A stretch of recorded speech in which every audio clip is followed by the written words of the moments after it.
problema é sobre o uso exagerado dos descongestionantes nasais. Você faz uso de descongestionante nasal?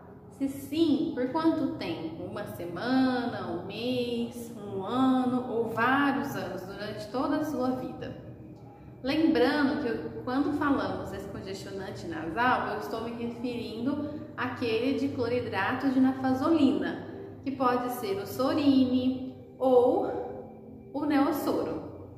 Ele é utilizado nos casos de rinite, sinusite, resfriados comuns, coceira, secreção nasal, né? E geralmente quem faz uso desse produto tem sempre por perto, seja no trabalho, na bolsa, no carro, em casa, né?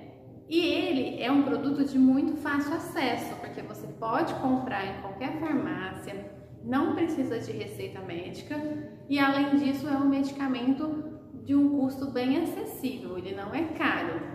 E ele traz um alívio imediato. Porém, as pessoas acreditam que ele não apresenta nenhum efeito colateral ou risco para a saúde. Mas não é bem assim. Quem já faz uso desse produto, né, sabe ou sente que ele causa um certo vício, né? Você começa a usar e você não consegue parar com tanta facilidade. E aqui a gente vai tentar entender por que ele vicia e por que ele pode trazer alguns riscos para a saúde.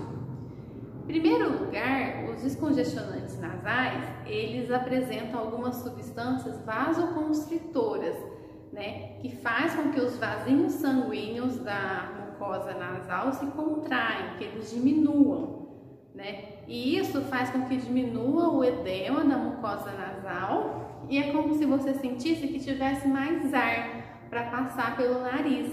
Por isso aquela sensação de que o nariz desentupiu, né, que descongestionou.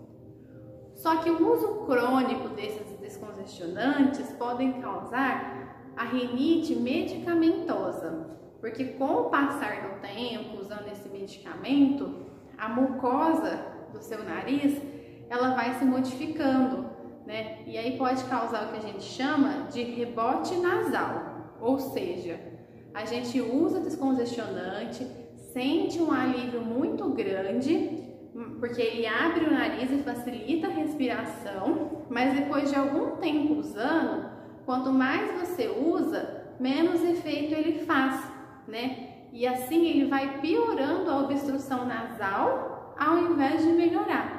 Por isso que a gente chama de efeito rebote. Outro problema é que esses descongestionantes nasais, como eu falei lá em cima, ele age nos vasos sanguíneos, contraindo, diminuindo os vasos sanguíneos. Só que ele não tem um efeito local. Quando você aplica ele na mucosa, diretamente ele vai para a corrente sanguínea também, e aí ele vai agir em várias partes do corpo.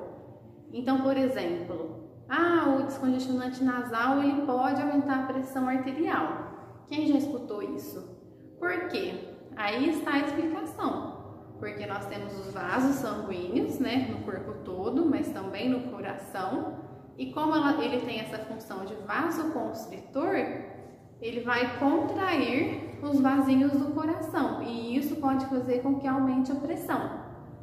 Além disso, pode causar arritmia, taquicardia. Então, para quem já faz uso desse medicamento e não tem nenhum desses problemas, tem que ficar atento, porque ele pode causar, né, esse tipo de coisa que eu relatei. Quem pretende começar a fazer uso, né, precisa fazer uso do Sorine, do Neossoro ou algum tipo de descongestionante nasal, tem que ficar atento a isso, porque após uma semana de uso direto, já se torna um uso prolongado e você já começa a sentir os efeitos do vício e todos esses outros efeitos colaterais. Então, tem que ficar atento, quem já tem problema de pressão, de arritmia, taquicardia, inclusive, tá? Tem que ficar mais atento ainda para não ter esses problemas. O que a gente pode fazer então? O que os médicos, né, as pesquisas sugerem é usar o soro fisiológico no lugar. É claro que para quem já faz uso do Neosoro, do Sorine muito tempo, é difícil você trocar, né? Mas isso pode ser com o tempo, você vai trocando devagar, vai revezando, às vezes que usa um e outro.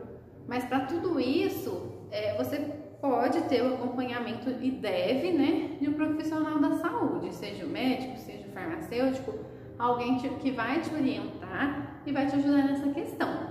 Tá? E qualquer dúvida, estamos aqui também à disposição, mas sempre tomando muito cuidado para usar qualquer medicação, seja ela tópica, via oral, injetável, tá bom? Espero que tenha ajudado vocês e trazido informações novas. Obrigada e até mais!